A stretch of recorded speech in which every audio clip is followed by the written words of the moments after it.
Ayan guys, si Ritter ay nakaharap dyan sa black na electric fan. Kasi hingal na hingal po talaga siya guys. Ayan. Hingal na hingal talaga siya guys. Yan mo basket ko dyan. Pinasok ko na lang dito yung kanilang damit na tinupi ko para sila na lang yung magpili. Si madam, dahil mayroon mga gamit na ginamit nila sa sa Boracay. Baka kasi minsan hinahanap sa akin pag hindi makita. Yan. Gusto ko sila yung hanap. Ay, magligpit ba? Magligpit guys. So ayan, kinuha ko na yung mga basura.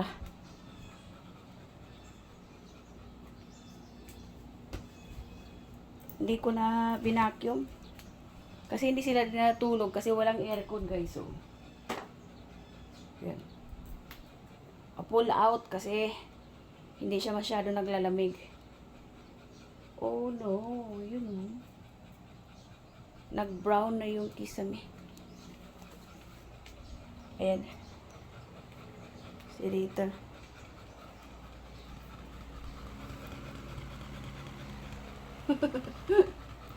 Hingal na hingal. Nagre-relax muna siya dyan. So, ilabas ko na itong basura. Si Miggy ay tulog na tulog. Nag-aircon pa. Hindi nag-aaral pa siguro online. Pero bakasyon na sila guys. Babalik na naman sila August.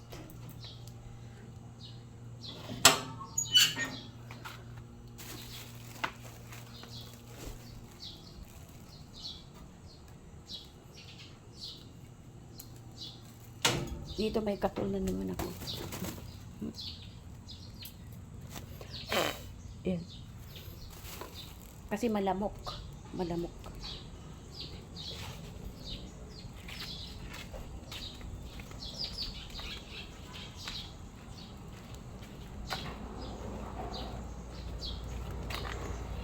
Dito ako nagtatapon ng basura.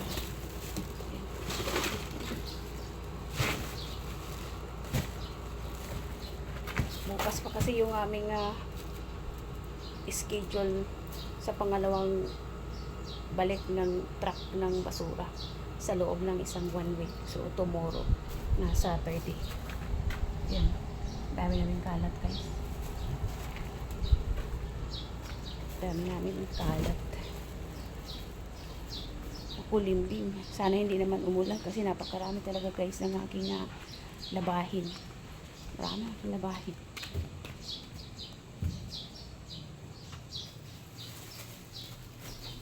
At mag-ano pa ako. Ano bang tawag dito? Nilinis muna ako ng room. Yung kabuuan, nilinisan ko na guys para mamaya hindi na ako maglilinis pa.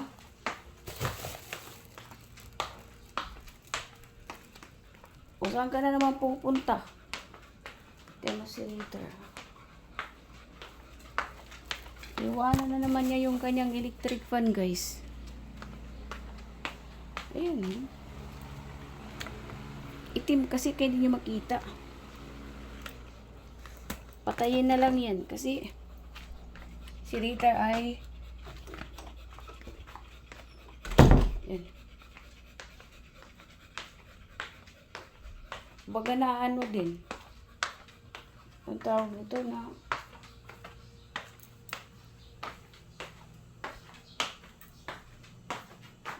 nalulunod sa hangin. Ay nako. So ayan.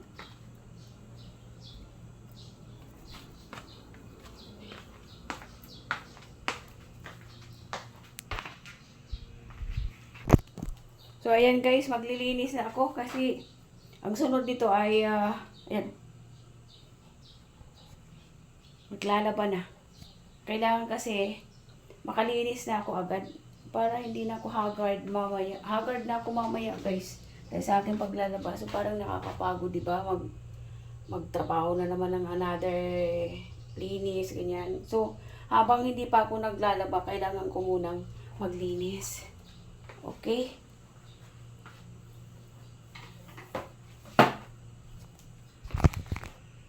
So, ayan.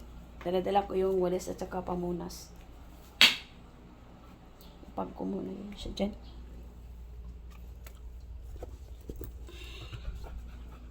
Makulimlim talaga, guys. Makulimlim.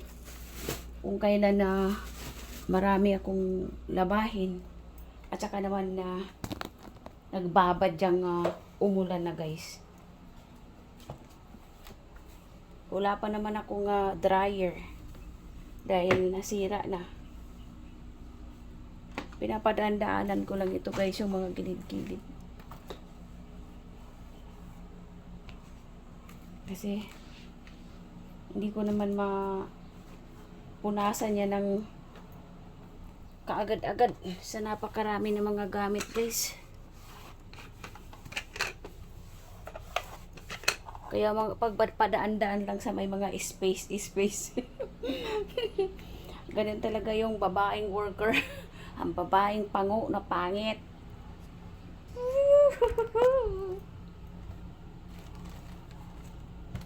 Nakita nyo ito, guys, oh. Oh. Ang cute. Ang cute niya.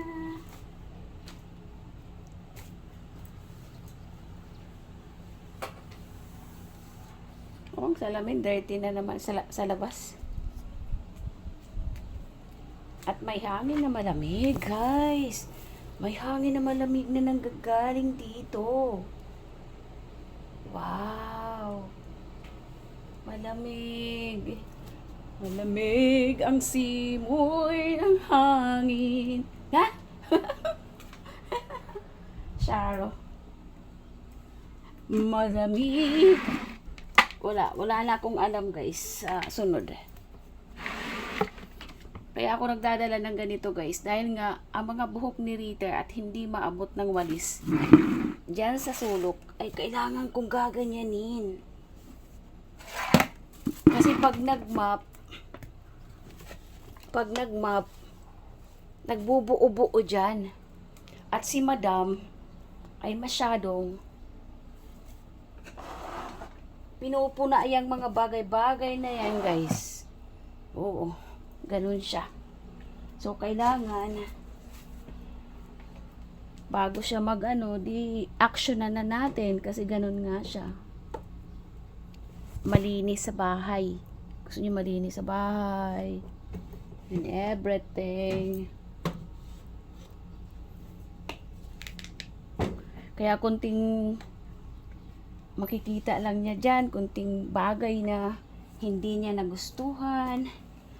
So, kailangan mo ng tahimik ka na lang sa maaaring mangyari na mga action niya. Action louder than words. Ganun talaga mga employer. May mga employer talaga na ganun, guys.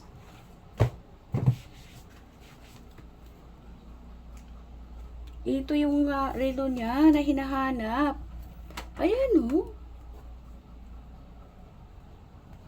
Kasi kung saan-saan niya kasi nilalagay.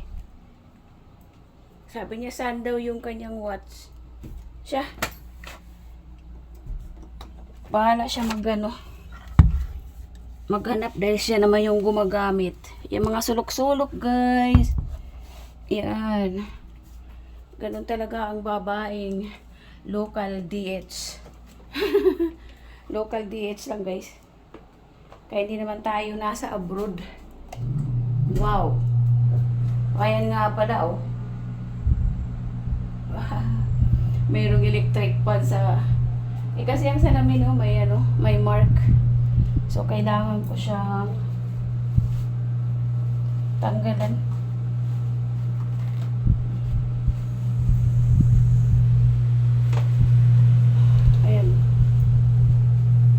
magtatalsik ng tubig pag nagtututbrush sila. Kailangan makita mo yan at unahan mo na. As I said na kailangan niyang punahin ng mga bagay na maliit. Kahit maliit lang yan, papalakihin niya yan guys. Nag-i-expand sa kanyang mga, may kabog dito na naiwan. You know what is kabog guys? Iwan lang natin yan na kabog. Kabogera. Ayan, magwawalis na tayo.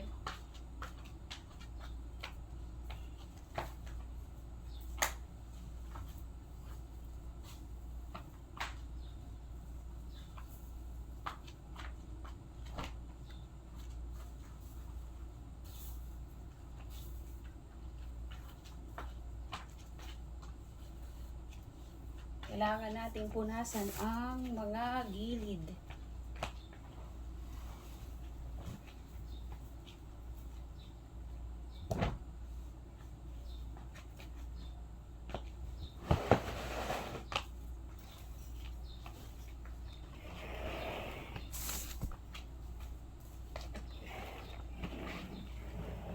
Wala masyado dito buhok ni Ritter kasi hindi naman sila dito natulog guys.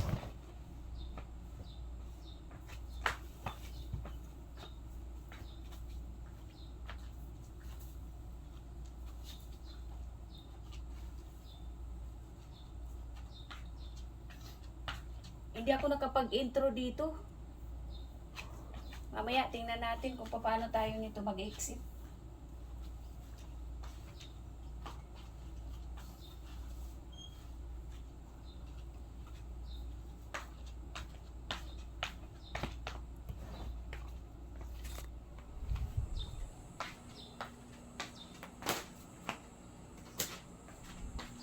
Kumakalam na yung aking sikmura.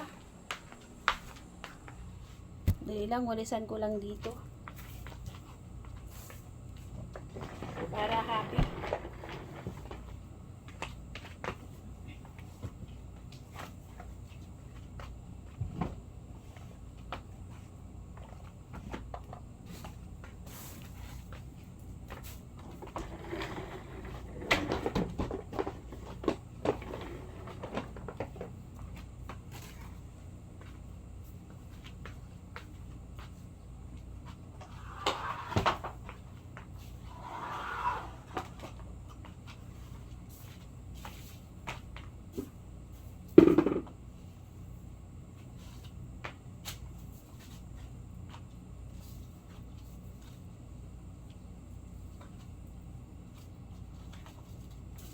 Dami naman dito nakabalandra ng mga wire. Mga wiring guys, ayan sa electric pan ni Ritter.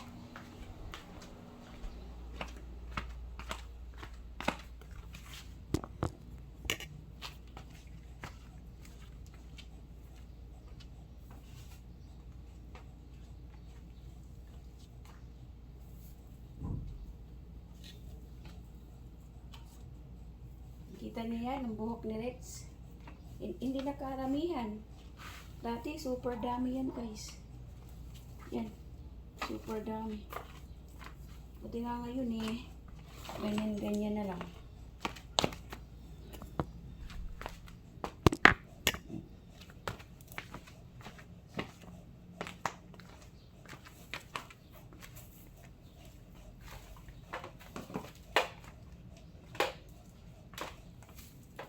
Dito kasi itong electric pan.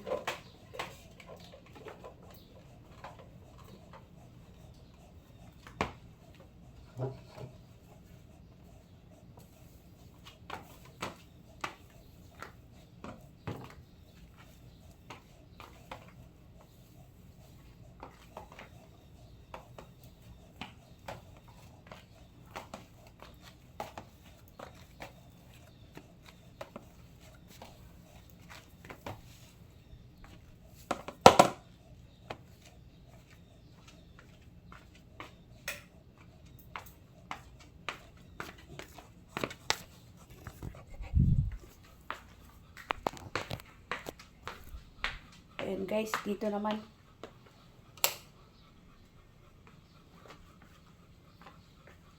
Pundi na yung isang ilaw oh, sa gitna. Para matapos na ito guys.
Ayan, dito sila guys na natulog.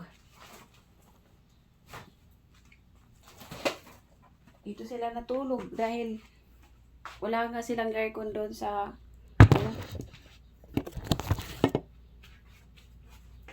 doon sa room nila, walang aircon sila. So dito sila natulog.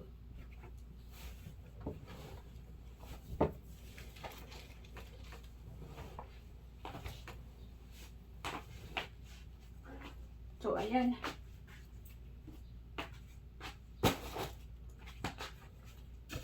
Naayos-ayos na natin.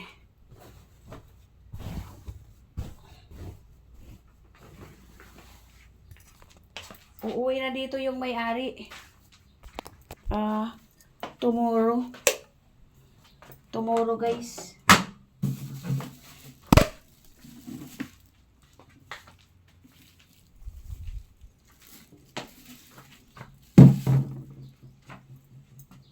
Ayun yung kanyang towel dyan. So, kunin ko na lang ito.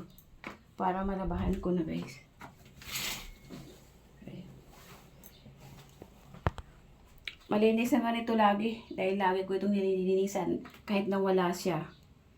Kahit na wala sila, nililinisan ko talaga, guys. Yung mga rooms. Toilets.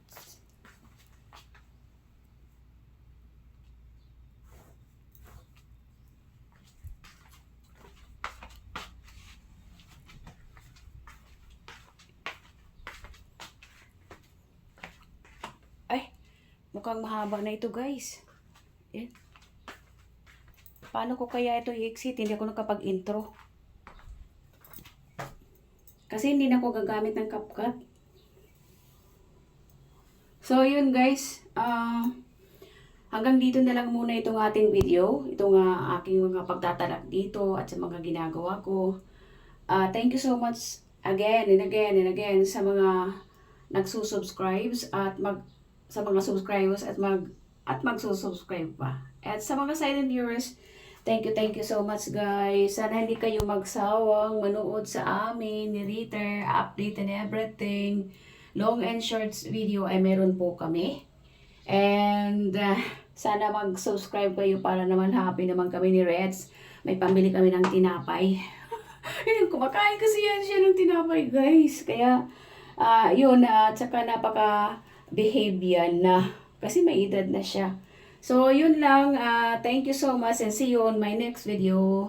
Bye-bye. God bless everyone. Thank you so much.